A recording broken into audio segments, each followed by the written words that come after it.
What's going on, everyone? Jeremy here from the Quartering. I hope you're having a wonderful, wonderful day. There's been a lot that has been revealed throughout the day in terms of, well, Elon versus Apple, how he's dealing with their 30% tax on the internet.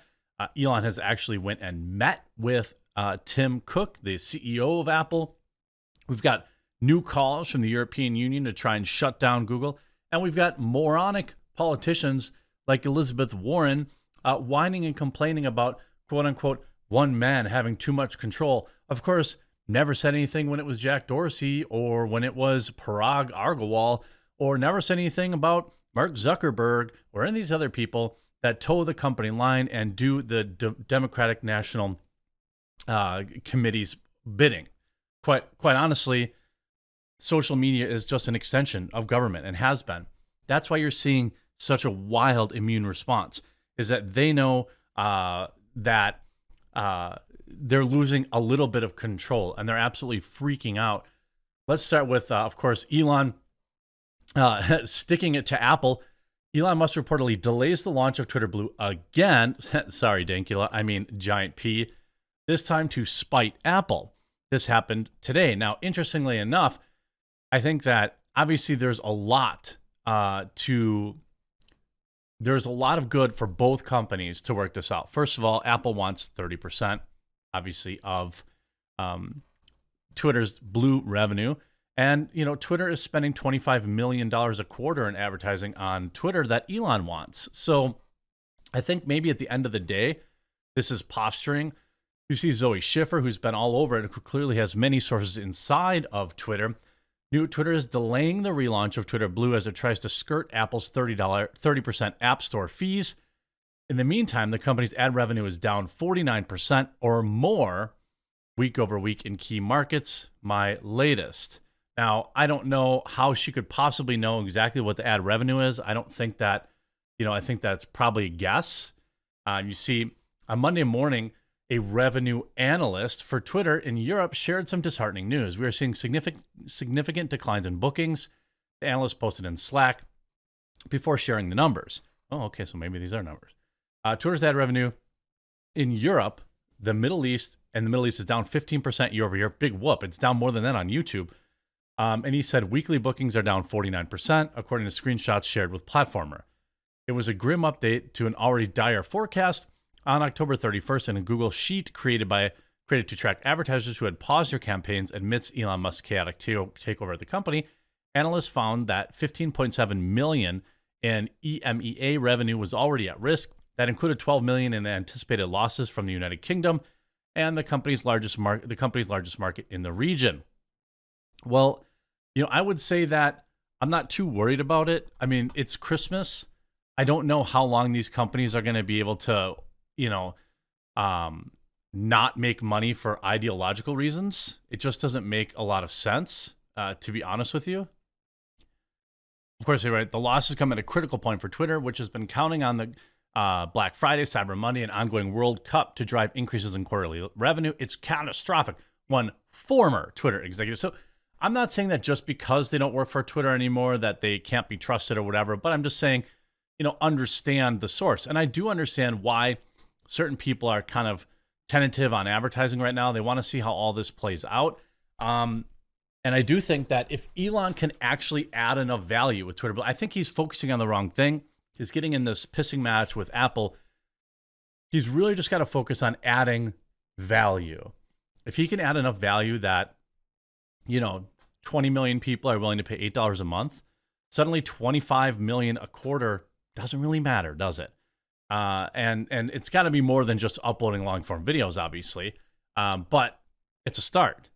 On top of that, Twitter has grown under Elon Musk, mainly in the United States. Data suggests, of course, it probably really bothered him to write this, but data from two independent research firms, Apptopia and Sensor Tower, indicate that downloads and activity on Twitter are on an upswing in the recent weeks.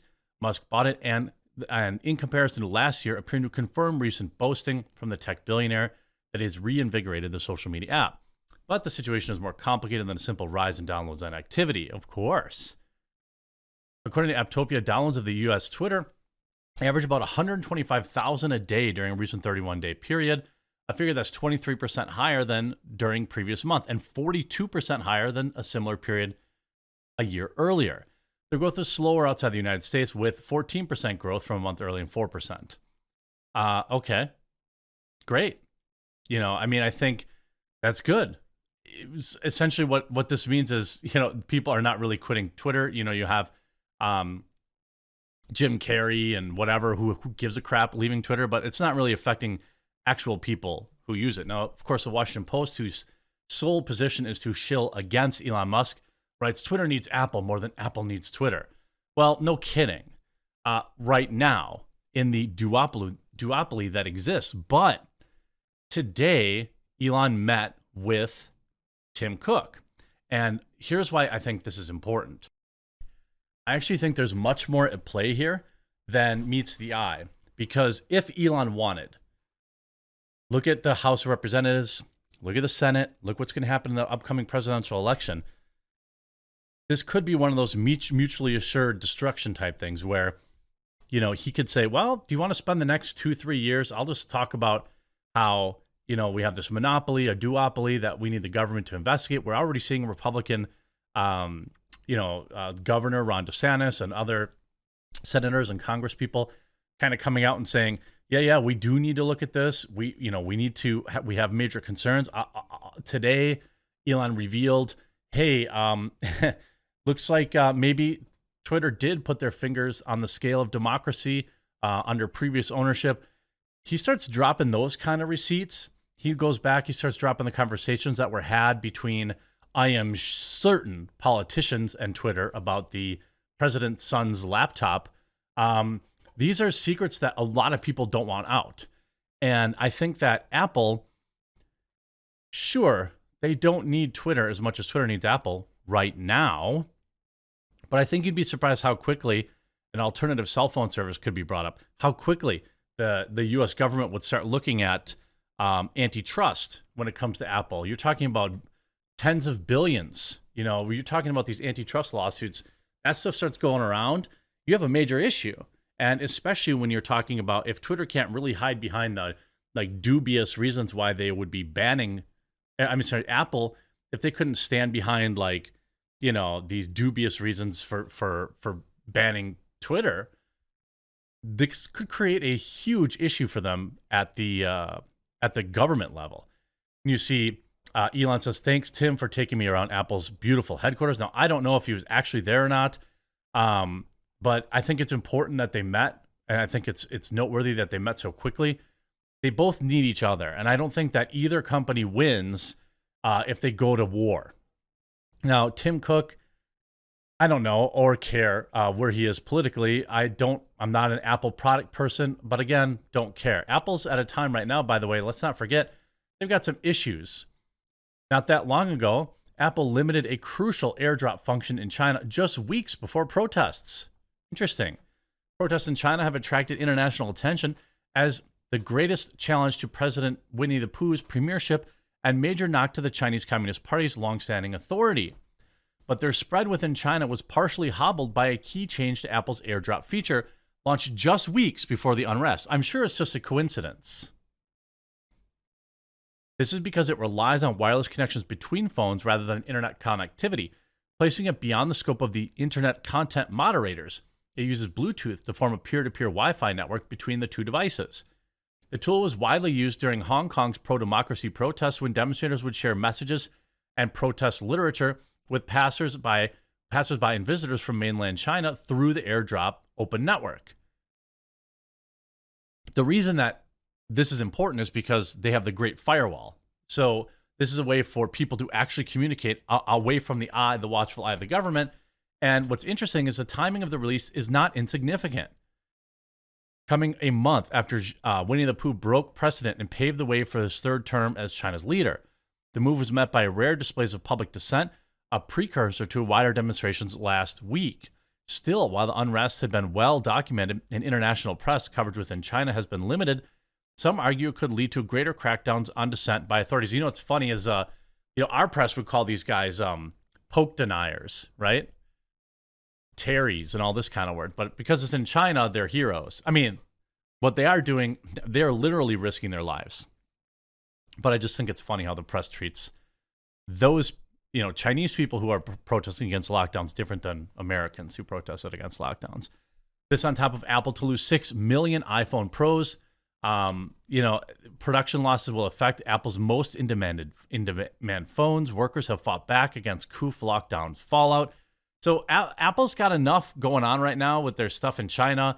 I'm not sure that, our government isn't going to start taking a look at maybe some of those connections, in China and see exactly what they're doing.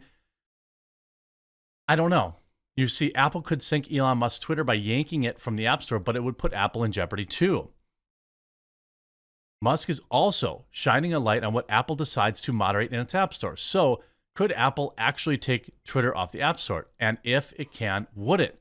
Experts say Apple could find a reason to take Twitter off the App Store, and doing so would devastate the company. iPhones account for 50% of smartphone usage in the United States, meaning a majority of people are on iOS. Removing the app would effectively kill easy access for half of Twitter's potential audience. Twitter needs Apple as a lifeline for its app, and that's why Musk picking a fight with Apple is not a smart move in our opinion. But engaging in a fight with Twitter and its new owner would also increase the antitrust criticism of Apple, and that it's currently getting about its App Store policies. Quote, "We believe at the end of the day, Apple would cause a major antitrust issue and a political firestorm if they took Twitter off the App Store," says Ives. It would be that would start a much broader problem than Apple does want right now. That's what I'm saying. And they've done this before. When Epic Games launched its own payment mechanism to avoid Apple fees, Apple booted it off the App Store. Epic Games then sued Apple on antitrust grounds in 2020. An initial ruling in 2021 largely favored Apple, but the judge did say Apple must allow app makers to monetize their apps without paying Apple. Both sides currently appealing. I don't think Apple really wants this fight. I mean, I know libs, leftists think that they do, but they don't. This would be mutually assured destruction for both companies. And I don't think either one, for all their blustering, is going to bother that. I think that suddenly by Friday, they're going to find a way to renegotiate this. They're going to find a way to leave each other alone to make their money through the holidays. That's just what I suspect. I also suspect if Apple wants to go to war, let's not pretend like tens of millions of people wouldn't go get Android phones, because they would. Now, would all 50% of them buy an Android phone just to get Twitter? No. But millions still would. And you still have the web access and you still have APKs. So it's not like you couldn't get access to it at all. So it certainly would be an interesting move by Twitter. I hope you enjoyed this video. If you did, make sure you leave a like on it. If you haven't yet, please do click that red subscribe button down below, and we'll talk to you again real soon.